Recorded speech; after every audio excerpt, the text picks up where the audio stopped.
होता है, जो सजदा आशिकों का सामने तलवार होता है। चले खंजर कटे गर्दन, जुबान से ला इलाह निकले, नमाजी वो कहता है जिसे दीदार होता है। और ऐसे नमाज पढ़ने वाले, ऐसे उस अल्लाह की इबादत करने वाले का कौन बाल बाका कर सकता है? ये तो कहने की बातें हैं, लेकिन फिर बात क्या है? इस समय हमें जोश और होश दोनों से काम लेना पड़ेगा, क्योंकि हमें मालूम है कि इन लोगों ने जो कोशिशें की, विकास के दम पर ये सरकार में आए, लेकिन विकास का पता ठिकाना नहीं। गरीबी आसमान की बुलंदी को छू रही है, महंगाई किस जगह पहुंच गई है हम लोगों को पता ही नहीं।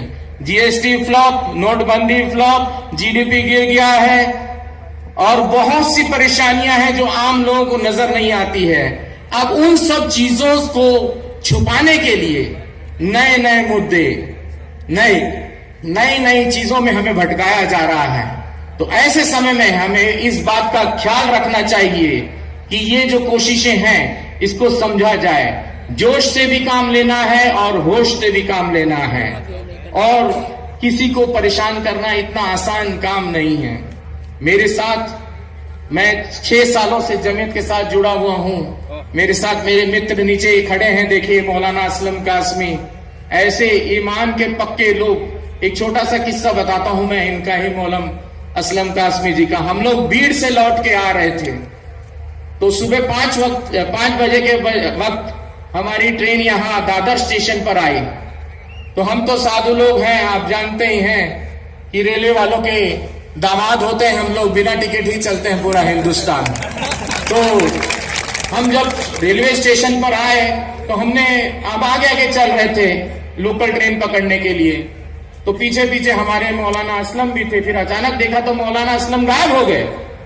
तो मैंने कहा, अरे मौलाना असलम कहाँ गए? देखा तो ये लाइन में खड़े हुए हैं सवेरे 5 बजे के वक्त। तो मैंने इनसे कहा कि मौलवी साहब 5 बजे हैं और मैं भी हूं आपके साथ में, कौन देखने वाला है इतने सुबह? तो बोले, बाबा जी कोई देखे ना देखे, मेरा रब तो मुझे देख रहा है। तो ऐसे ईमान वाले जिस धरती पर होंगे, उस धरती पर कहां कोई आगे इनसे जीत सकता है? तो ऐसी कई बातें हैं, लेकिन वक्त की किल्लत आप लोग जानते ही हैं।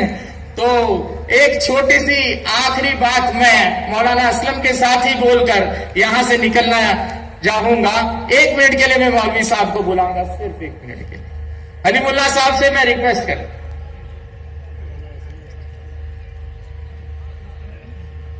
ऐ वतन, ऐ वतन, ऐ वतन, इतना उठ जाके छू ले गगन, तेरी मिट्टी में है वो अगन, इतना उठ जाके छू ले गगन। हो अलग ही छवि इतना मासूम हो अलग ही छवि इतना मासूम हो, तेरे ही नाम की जग में एक धूम हो, तू बने इस जहां का चमन, इतना उठ जाके छू ले गगन। ऐ वतन, ऐ वतन, ऐ वतन, इतना उठ जाके छू ले गगन। वाहेगुरु जी का खालसा, वाहेगुरु जी की फतेह।